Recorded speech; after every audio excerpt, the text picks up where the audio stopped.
Welcome back to the final part of Inside Trax. Before the break, we saw Westlife release a self-composed single. That's when John Lennon and Paul McCartney got involved, wasn't it? Learn the art of anger management. And I said, what are we doing? Fighting with swords. And experiment with a bold new image. So what? I bloody dyed me hair blonde. What are you going to do about it? Having spent the latter part of 2002 and much of 2003 promoting their greatest hits album Unbreakable, the band were keen to get back in the studio and record an album of new material.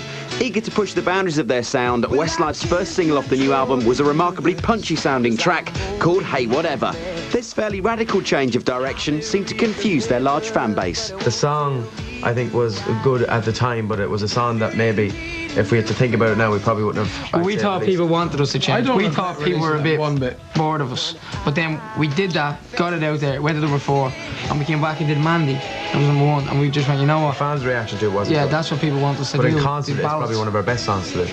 Last year we did it on tour, and the reaction was unbelievable. I think as a song, it's a great song, but you don't sing that last line as well, don't you? Whether our audience actually liked it or not is another story. After the comparative failure of Hey Whatever, Westlife came back with a massive hit in the shape of Mandy, a cover version of an old Barry Manilow song. Simon Cowell played us that song. Because of the success of Hey Whatever, he was a bit worried. He was like, right lads, maybe we shouldn't be going down this route. Like, he says, you are known for what you are, and you are successful because of mainly ballads. He said, we've done that now, so let's maybe go back and do a song. I want to play a song. He played us a song, and none of us didn't like the song. We all thought, oh, we have all these original great songs. My mum's favourite song. And it was Nicky's mum's favourite song. Whatever. We heard it, we said, you know what, that is a big hit, and it would probably be number 1, and we'd probably be huge. You know what I mean? We thought that before we recorded it, and he said, look, just go in and try it. If you really hate it, fair enough. He said, I know you'll do a good vocal. I know it'll turn out really well vocally. So we went in and did it, and it turned out really, really well. We were really happy with it. And it was record of the year, and it sold our album. So it was the best decision probably Simon Cowell ever made for us. He returned Westlife to the top of the charts with their 12th number 1. 1 week later, the band released their 5th album, Turnaround. Turnaround represented a development in the band's sound as it featured several songs in the vein of Hey Whatever that showed a band moving into much funkier territory. The album's next single, however, was a classic Westlife ballad called Obvious. Obvious was promoted by a very symbolic video. They're actually all, well, not That's all a of waffle, them, that is. all those setups, like the light bulbs, the beds on fire, I think they took them from different album covers. I think Pink Floyd album covers and a couple of other bands' album covers. I only learned that about Yeah, we didn't even know that. I mean, we were standing there in the video shooting, what do like 1,000 hanging light bulbs have to do with on a beach song about making it obvious that you like somebody and they didn't get the point or whatever. Also, what does beds on fire mean? You know, everyone's like, that means you're hot in the sack. All Nicky's past relationships and all that. I mean, which means I'm hot in bed. That means that I'm very intelligent. We actually came up with our own meanings for interviews because we were getting asked about it so much.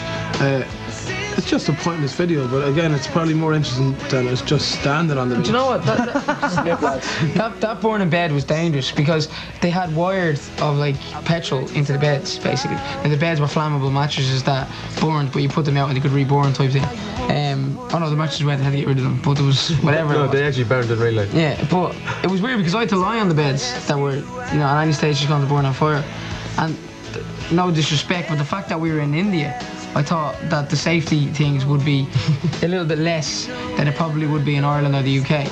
So I'm lying in this bed and there's a lot of fellas over there like literally with a bomb winding up, and I'm sitting there going, oh my god, but we got through it in the end, you know. Obvious went on to give the band a top 3 hit, but its release was totally overshadowed by the unexpected news just days before its release that Brian had quit the band. News that was as much of a surprise for the group and manager Louis Walsh as it was for their fans. We weren't expecting Brian to turn around and tell us that he wanted to leave the band. We might have expected Brian to turn around and say he was very unhappy and he wanted to take a month off or something like that, but to actually leave the band. It came totally out of the blue. I had no idea this was going to happen. Brian just said he wanted to go. We all had 6 weeks off at Christmas. We'd all been at home with our families for the first time in a long time. We'd actually 2 months it was off. So he'd gotten used to being at home and he wanted to just spend time with his kids. And we could have said anything, but we didn't expect him to say he was going to leave. And we felt really bad. You know, we felt sorry for him. We felt sorry for ourselves. You know, and we just thought, well, look, we can't. You know, you can't stand in anybody's way if he's got 2 kids. only he can understand what it must be like to be on the road all the time. So, you know, we just said, okay, if that's what you want to do. And then we made a decision that it was best for him to go there and then, because there was no point in us going on a world tour with Brian not wanting to be there, and could possibly go at any minute. So when he realised that, and he said, yeah, I'd rather go now, it's best for everybody. And it was just that we held a press conference and he was gone. That was it.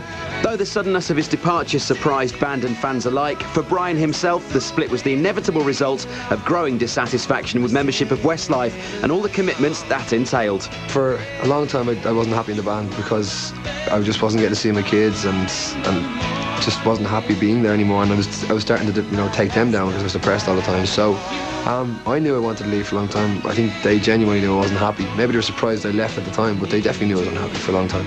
Immediately following Brian's departure, the new look Westlife headed off on a world tour. If this didn't seem the ideal time to readjust to a post-Brian existence, the tour in fact turned out to have the positive effect of pulling the band together and strengthening them as a creative unit. We went into the tour as a four-piece, very, very strong focus, very, very strong mind. And I think for the fans, it was important for them to see us as a four-piece and to prove to them that, we're just as strong as a band without him. And, to our surprise and delight, all the fans that came to see the tour said that it was our best tour ever, and there was only 4 guys on stage, so a lot of the press cut and said that, there's a hell of a lot of life after Brian, when he comes to Westlife and stuff like that. So we were delighted, and we wish Brian all the best in the world. We're still very, very good friends with him, and we just hope that he remains happy and we remain happy.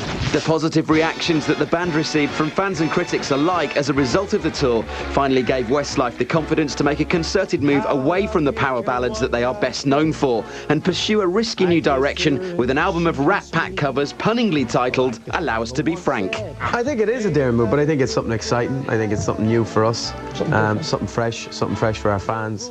It's our 6th album in 6 years, so a lot of artists do different styles of stuff every 4 or 5 albums to change the direction for an album, and we're doing it now in our own way. And we're the first kind of band to do a kind of Rat Pack inspired album. Lots of solo artists have done it and stuff, and swing albums or whatever.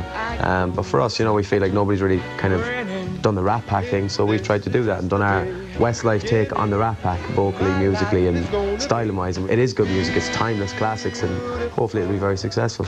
Very proud of this album. I think we feel that when we listen back to this album, we've done a very, very fair attempt of this type of music, and as Shane said, it's the type of music that could end our career if we did it badly.